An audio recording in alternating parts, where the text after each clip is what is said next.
Good morning and welcome to this Thought for the Day for Friday. And today we're in 1 Samuel and chapter 3, and a very familiar story to many of us, I guess.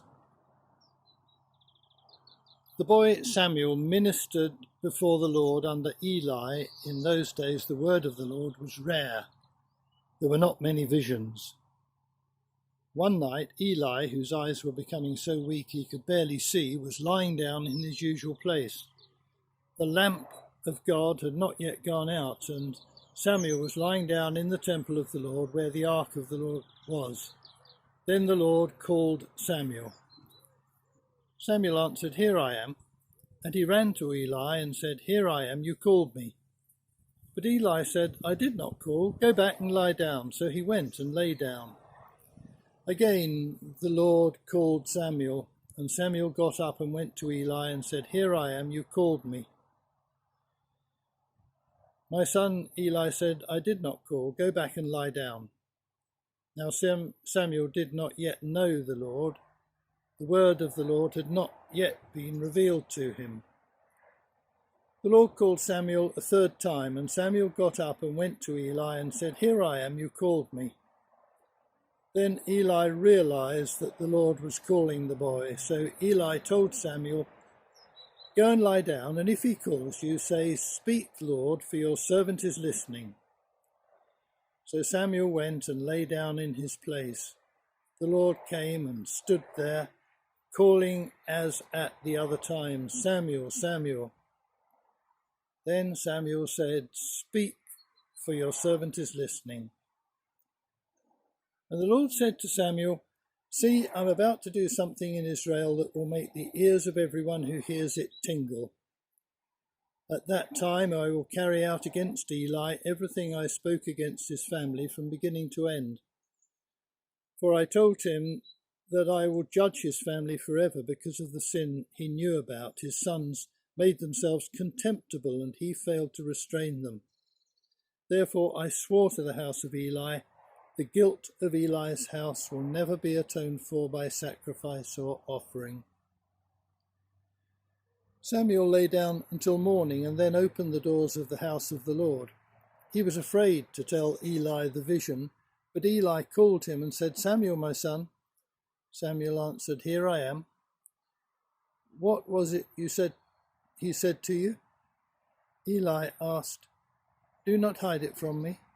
May God deal with you, be it ever so severely, if you hide from me anything he told you." So Samuel told him everything, hiding nothing from him.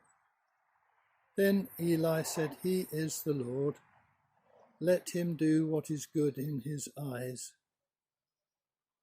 The Lord was with Samuel as he grew up, and he let none of his words fall to the ground. And all Israel from Dan to Beersheba recognized that Samuel was attested as a prophet of the Lord. The Lord continued to appear at Shiloh, and there he revealed himself to Samuel through his word.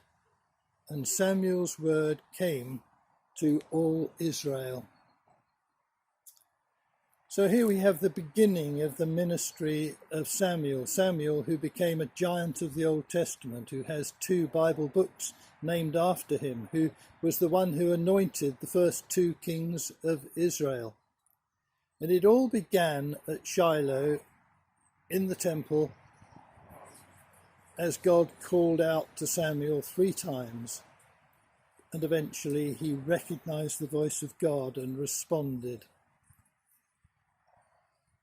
Eli has a pretty mixed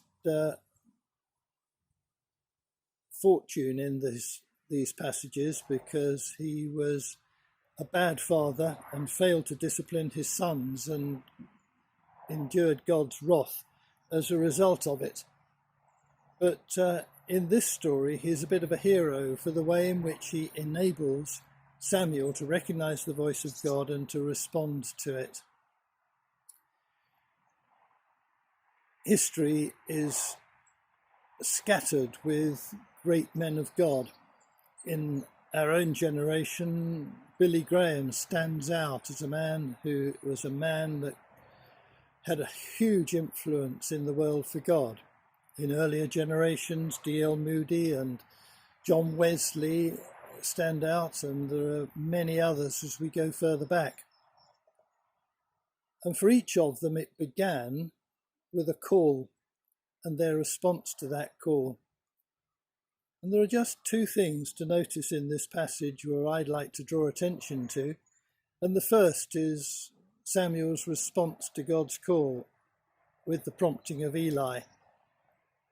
Speak, Lord, for your servant is listening.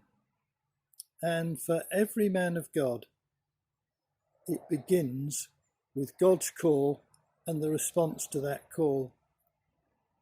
And I trust that we can think of the time that God called us and that we responded as Samuel did and made ourselves available to God to use in the way that he chooses. Few of us will be Samuels or Billy Grahams or John Wesleys, but we all have a place within God's kingdom, and it begins as we accept God's call. And the second thing I want to notice is the way in which God, as it were, put Samuel to the test at the very beginning by giving him something really difficult to do. And Samuel was apprehensive, and Eli gave him a hand by insisting that he spoke out, but he had to speak a word of God's judgment on his mentor Eli. And that cannot have been easy to do. And if we are to be effective for God, then we need to do the difficult things as well as the easy ones. And sometimes that can be hard, but God gives us the strength, the prompting, and the ability to do it. A familiar story with lots of lessons, but I hope we can hear what God is saying to us today. So have a great day.